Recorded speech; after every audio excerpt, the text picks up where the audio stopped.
Hi everybody, and welcome to this student support session that we're recording for you.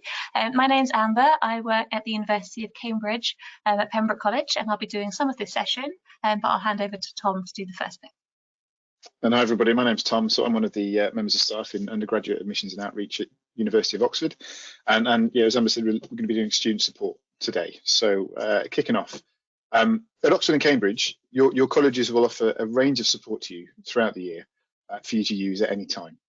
This support can come in many forms, both formal or informal. So with colleges, the college family system is a great way for students to make friends when they arrive in Oxford or Cambridge. You'll be allocated one or more college parents, and they're often students in the year above you. These students could be doing the same or a different subject to you, and they may also have other children as well. So you can see that already there's a good support system starting to form there. This enables any incoming first years to know a few people from the very beginning, and perhaps even have some social events already planned out in your calendar. We've also got the Junior Common Room, or the JCR. This is a committee that consists of a range of officers elected by fellow students, and they're there to represent the student body, take concerns to relevant members of staff, and organise activities throughout the year. The committee consists of catering, amenities, accommodation, sport and societies, entertainment, international and ethnic minority officer roles, and in particular welfare officers. And they're there to address any student welfare concerns and provide information to students as well throughout the year that they're there. There's also trained peer supporters, and I'll be going into that later, as well as college nurses. So if you're feeling unwell, your college nurse will be on hand to provide advice. Nurses are based in a GP surgery and have allocated time to see students specifically from the college, so it's saving you from having to wait ages for an appointment. There's also porters, which are an intrinsic and much loved part of college life. The porters are the first point of contact for student welfare matters in an emergency, and they oversee college security matters. They're also trained to administer first aid, undertake fire safety duties, dealing with incoming phone calls, and coordinating incoming and outgoing post. So that's including your Amazon orders. And they also manage and hold all the keys for all the rooms in the college. You've also got your college tutor. They're there for you to speak about personal welfare, any concerns, your workload, health issues, or financial worries you may have throughout the academic year. They often belong to a different course than the student, than yourselves, and also they usually have 2 scheduled meetings with them each term. That's where you can just check in and discuss any concerns. And finally, we've got college-specific sports and societies. So all colleges offer sports and societies specifically for their students. You'll find an extensive range of societies and sports on offer, and they're all available for you to join, even if you have no past experience. They're just there for you to have fun, really. In addition to your college support, there's also specific support to assist you with your studies. You'll be allocated a director of studies or a tutor from your college. They're there to support you with your academic work. So your director of studies will organise your supervisions and advise you on your course choice options. They will also monitor and support your academic progress. You will also have a supervisor. So supervisions or tutorials are a unique aspect of teaching at Cambridge and Oxford. Your supervisor will lead on your supervisions. So they're leading you to learn how to present arguments, handle problems, learn from others, and question your own assumptions.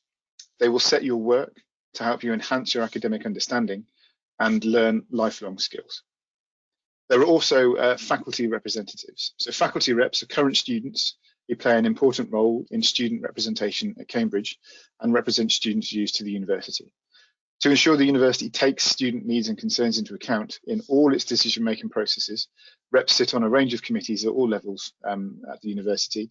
So that's from the Council of Schools to faculty boards and for more informal staff-student committees on your final exams.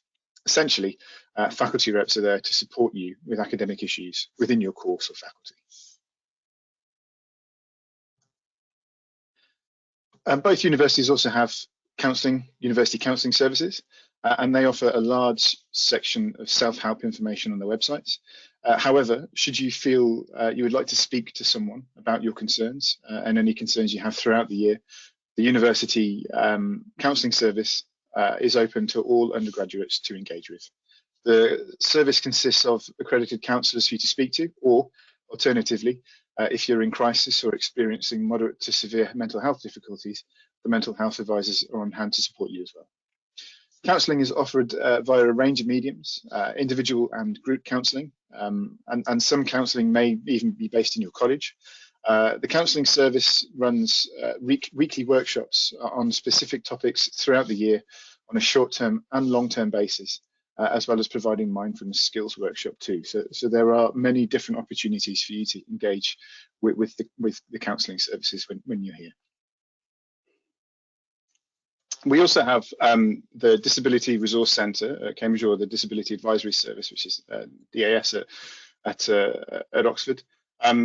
These support all disabled students across the university and colleges, no matter what support is required. Support can be provided from the moment that you start your first year, or even partway through an academic year.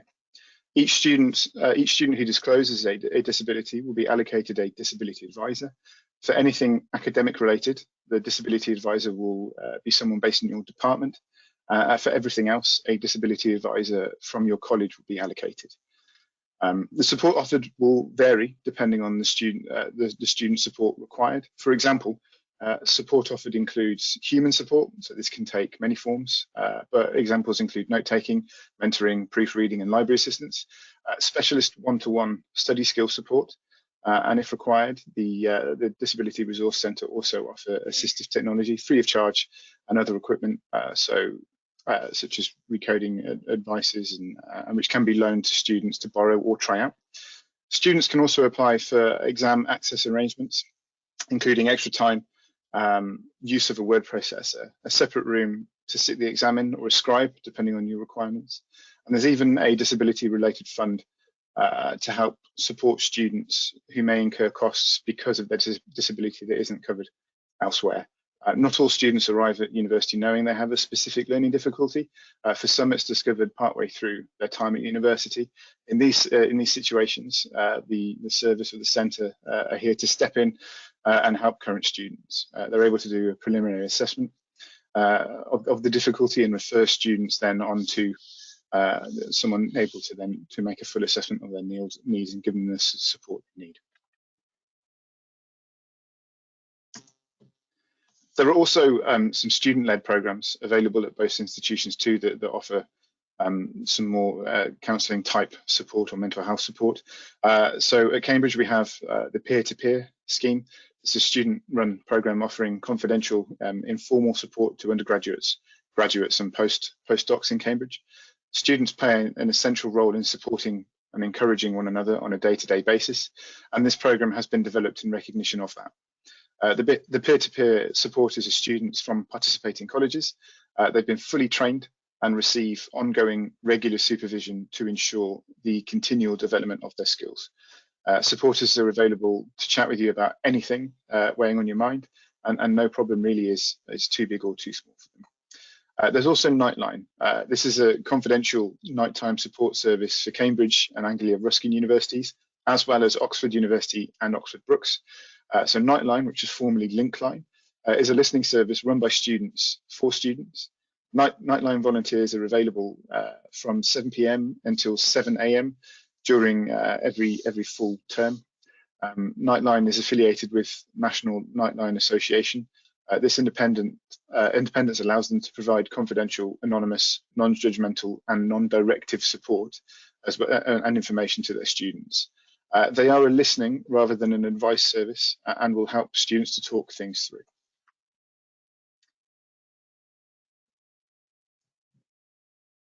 Now we'll move on to the topic of student finance, and first off, that brings us on to costs.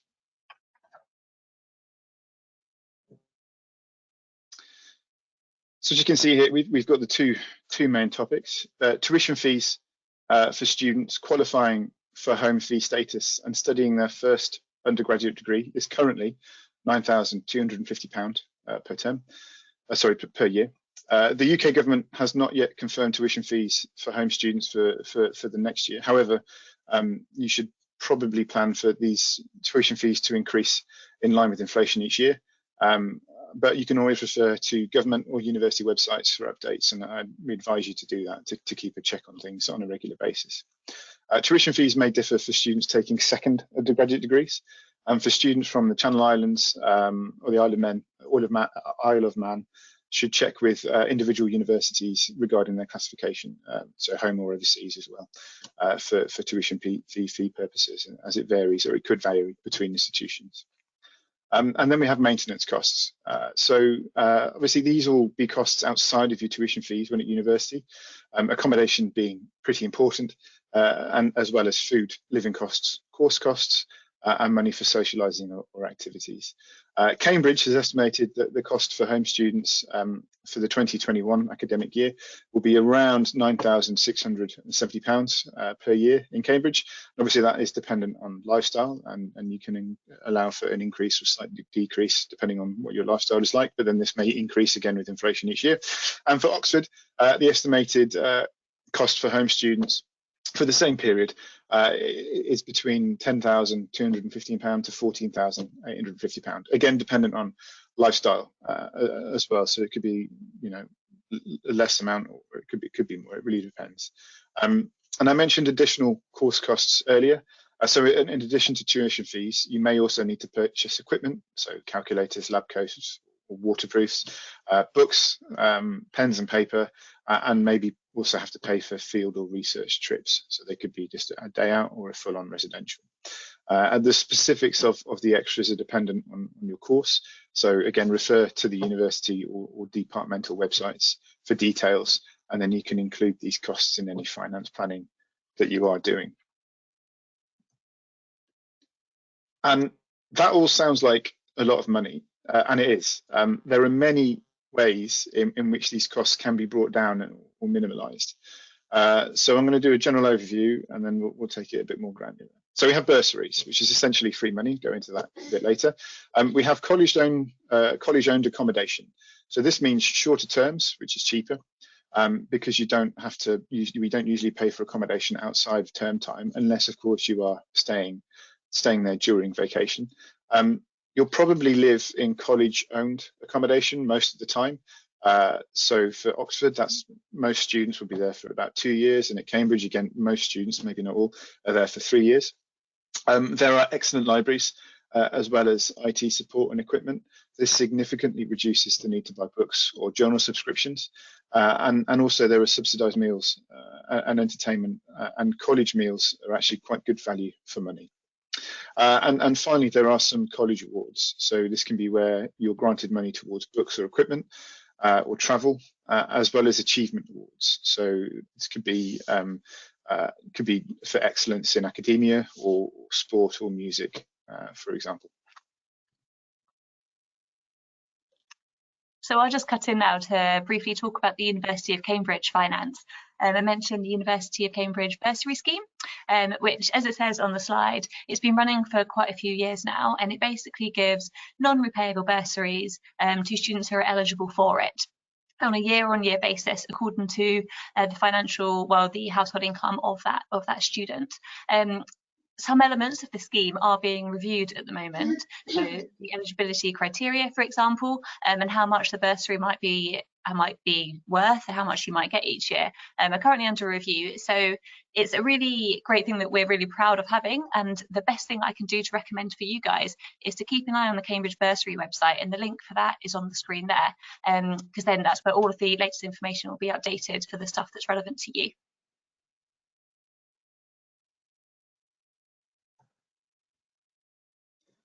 And we also have some of the Oxford information on finance too. So Oxford also offer a non-repayable or free money annual bursaries of up to £5,000 to first degree home students with households with incomes of £42,000 or less. Some home students also with household incomes of £27,500 or less are also eligible for enhanced support too. So we have about 1 in 4 students at Oxford currently in receipt of a bursary. One of the bursaries is Crankstart. The Crankstart Scholarship Programme provides a generous bursary of between £4,200 to £5,000 to help with living costs, access to funded internships, and opportunities to take part in volunteering activities. In 2021, around 380 new students will be invited to become Crank Start scholars. And home students with household incomes of between £27,501 and up to £42,875 will be eligible to receive a non-payable Oxford bursary to help with living costs as well. So that they can be from anywhere from £500 to £2,000 a year. There's no separate application process for the Crank Start or the Oxford bursaries, as they're based on household income assessment, which are carried out by your Student Finance Authority. So when you apply to funding through the UK government, just make sure that you and anyone else providing financial information on your application, which is normally family or parents, have given consent for the university to access your household income so that you can be considered for this funding. It's really important to apply by the deadline set. By the deadline set by your regional funding agency, to make sure that we can access the data and make sure you get the support you're entitled to. Just the final bit as well, there's additional support for care experienced students as well as students who are estranged. So if you are care experienced, you should be contacted by the university automatically at the start of your start of the course. If you're an estranged student and studying at Oxford without family support, then you can apply for additional support at the start of your course. This is part of the commitment to helping estranged students with our standalone pledge, which ensures we're committed to guaranteeing accommodation, providing access to counselling, welfare and careers or vacation employment during your time on course. And again, if you're eligible for support for a course starting in 2021, you should find out about your entitlement to the support by mid-September 2021. So Tom's given you all a really helpful overview there about student finance, and we thought it might be helpful to just signpost some really useful websites for you guys to have a look at in your own time and start planning that aspect of your journey to university. So the first one is the government website at Student Finance, which gives a whole overview of the funding system, how much you repay and when, and those sort of things. Student Finance Calculator is a really, really helpful website where you can plug in information about what your household income is and things like that, and see how much support you might be eligible for. And then the Oxford and Cambridge specific websites are also both listed on the screen there. And again, we'd really recommend that you have a look on there, because there's a whole host of resources and a whole host of support that's available for students at both universities that we've only been able to give a really short insight to so far today. So do have a look at the Oxford and Cambridge websites as well for more information about the funding and finance and the support that's available for those things.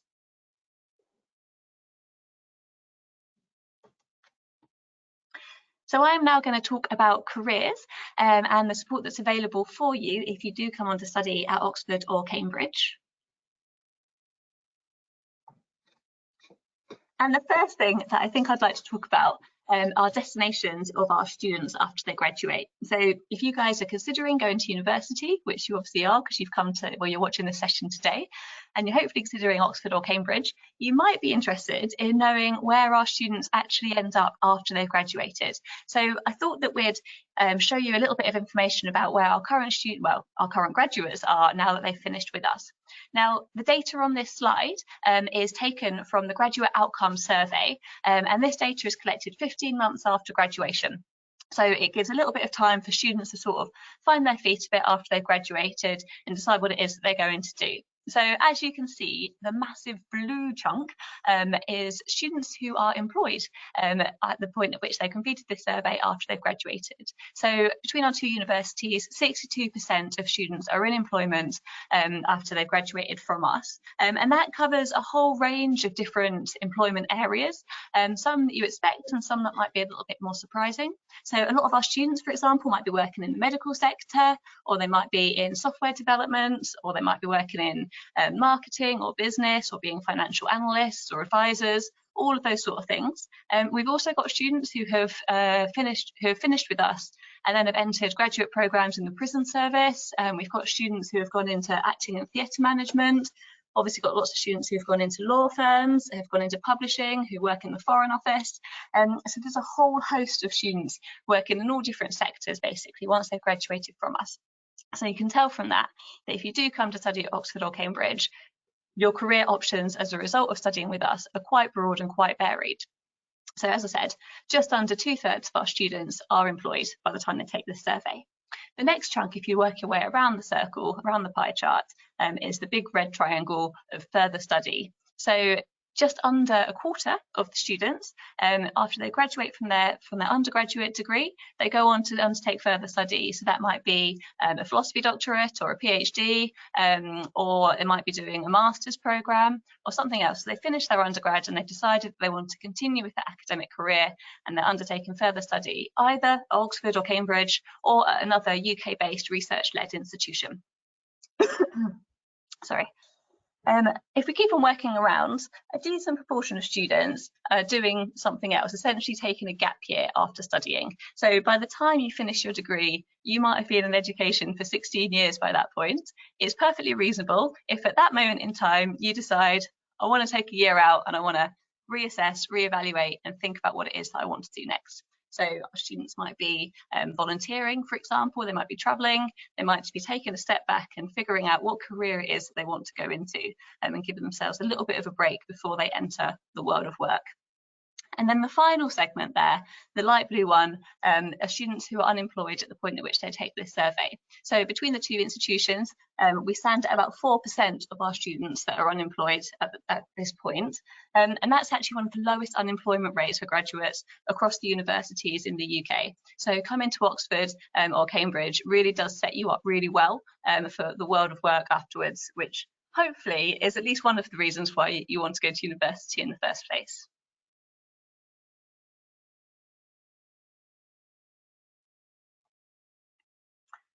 So when we talk about going to university, I think one of the things that we also have to mention are what degree subject it is that you should think about studying.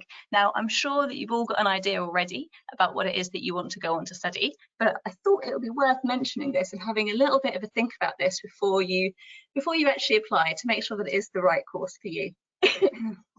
So one of the things that is obviously worth mentioning are that there are some careers for which you have to do a specific degree to go into that career. So if you want to be a doctor, no prizes for guessing that you need to study medicine, either at graduate or undergraduate level. If you want to be an architect, you need to do architecture. But the vast majority of jobs that say that you need to have a degree in order to go on to work in that field don't actually specify what that degree needs to be in. And with that in mind, it's really important that what it is that you choose to apply to study at university is something that you genuinely enjoy doing. So the students who are the most employable after graduating tend to be those that have done as well as they possibly can in their degree. And you're going to do better if it's something that you like doing, that you're willing to put the hours in for, that you're motivated to study. So I'd really encourage you to apply for something that you actually like and that you want to spend the time looking at and studying. And to give a little bit of an example of why doing something that you like is perhaps more important when it comes to your degree choice than thinking about what career it is at the end. We've got a really little quiz here to do for you to sort of see what you think these students might have studied. Now, I appreciate it's a little bit of a moot point doing a quiz on a pre-recorded video, but you can still think it through and decide what you think the answer is. So we've got a list of careers here that are listed. Now, we've got a bunch of Cambridge graduates who are working in each of these different sectors. Now, all of these Cambridge graduates studied the same course at university with us. Now, obviously, we've got somebody who's a producer of documentaries at the BBC, we've got an investment banker, we've got a community outreach worker in Iraq, we've got somebody who's a long-haul pilot with BA, we've got somebody who's a correspondent for the Financial Times. That's quite a variety of different careers. Which subject do you think they studied? And Tom, if you could just press the button for the next bunch of options to come up. Thanks.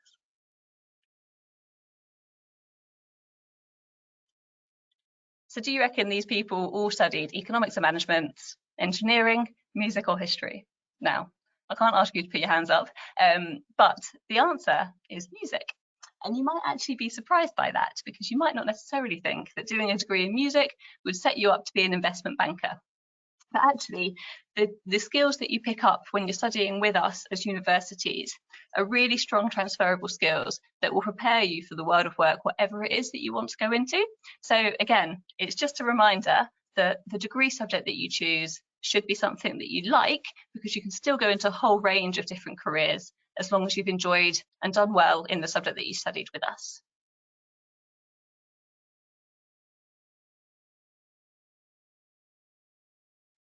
So another area that I wanted to talk about quickly, internships and work experience. Now, obviously, having an internship or undertaking an internship or having work experience that's relevant to the career that you want to go in after you've graduated is going to be something that could be quite helpful to set you out from the other applicants that are applying for the same role as you are once you go into the workforce. Now, both Oxford and Cambridge have got quite a lot of support available for students who want to undertake internships or work experience. So in the next slide, I'm going to talk a little bit about the career service, but they're the guys that can help sort you out with experience in the sector that you want to go on to study in, that you want to go on to work in. Now, we've got a lot of partnerships, but a lot of internships, there's paid, but both universities can provide support if there are unpaid internships as well, to ensure that you can get the experience that you need once you've graduated to help with your employment. So one of the things that I think is really helpful about studying at Oxford and Cambridge isn't just the fact that we can help you to find these internships or work experience that you might want to undertake, but also that we've got really long holidays. So our terms, as Tom's already mentioned, are quite a lot shorter than some other universities. So our terms on average are about 8 weeks long, which means that the holidays that you get are also quite long. So you can have maybe 3 months in the summer where you can do some work experience for part of that time, but you can also have a bit of a break as well. And that's something that is a really nice way of making sure that you get this experience while still undertaking your degree without necessarily trying to balance them both during the term time.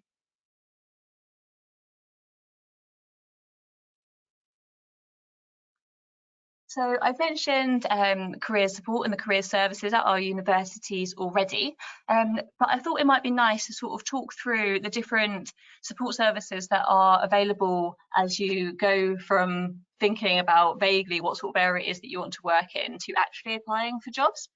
So both of the support services for careers at Oxford and Cambridge are really comprehensive. And they can provide you with loads of information about different career areas and sectors. When you first start thinking about what it is that you want to do, you can have one-on-one sessions with career advisors to explore what options and what sectors are available. They've got sort of information packs that are available on a lot of different areas for you to find out what skills you might need to do particular things, what the sort of role itself might be like, and what it might entail for you to get a feel if that's something that would suit you as a person. So there's advice and support available there to sort of start narrowing down what sector it is that you want to go into.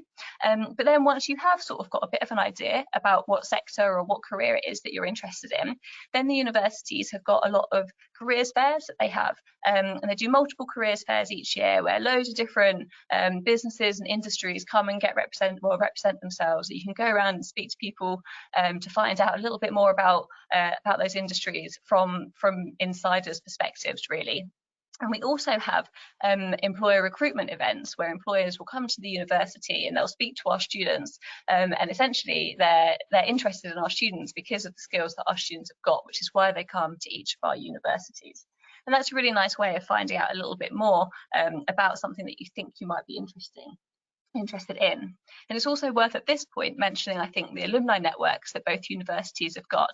And we've both got networks of thousands of alumni who work in lots of different sectors, lots of different areas, and who are in those sectors at the moment. So if it's something that you're interested in and you want to find out a little bit more about, then the alumni networks can provide you with access to speaking to somebody who has studied at the university and is now in this area, and they can give you some insight into what that sector is like and how they got there, things that you can be doing to prepare to give yourself the best chance of finding a job in that area in the future as well.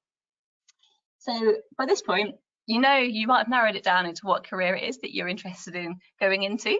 The next thing, of course, might be looking for jobs. And the university have got vacancy pages on their websites which list loads of different jobs that are available. They also have newsletters that they can send out that tell you about opportunities that are coming up. And then once you've actually applied to these jobs, they can also give you support with your CV and also interview practice sessions, for example, so that you know what sort of thing to expect when you go for your interview, and it's not as daunting as perhaps it might be otherwise, and gives you the best opportunity to do well in that interview. So they're there basically to hold your hand and to support you through the whole process of deciding the career, getting yourself prepped for it, and actually applying for your first job. And the other thing to mention is that I've just said applying for your first job, but actually they're available for you from the point at which you become a student with us all the way through your career. You can always go back to the University Career Service for support and advice. I think that's something that's really helpful.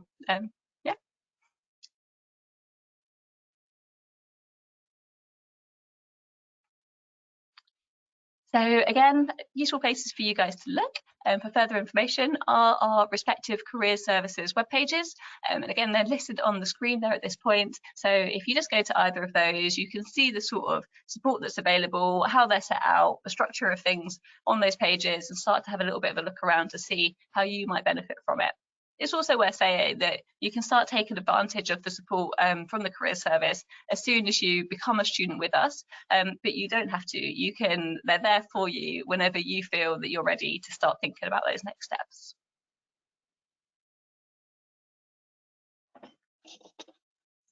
So that's almost it from us for this session, but just some reminders before we finish up. Are that you should definitely watch the other pre-recorded sessions that have been put together for these conferences. So the Applying to Oxford and Cambridge sessions got loads of helpful advice about the actual application process. And making a competitive application gives you some hints and tips about making sure that your application is as strong as possible. And there's some student experience videos that will hopefully give you insight into what it's like to actually be a student at Oxford or Cambridge, which is probably one of the most interesting things that you can find out at the moment. And then we've also got videos, regional videos with our current students as well. So hopefully they'll be of interest to you, and I would really encourage you to watch those. Yep, and on the 23rd, 24th and 25th of March, please join us for our live Q&A sessions. So that's a chance to chat live with academics, university staff like myself and Amber, and current students as well.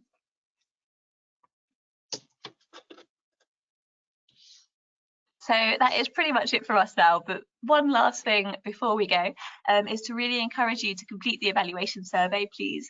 So you can click through to that from the lobby area. If you do complete the evaluation survey, then you might be in with a chance of winning £50 worth of Amazon vouchers, so that would definitely make it worth your while.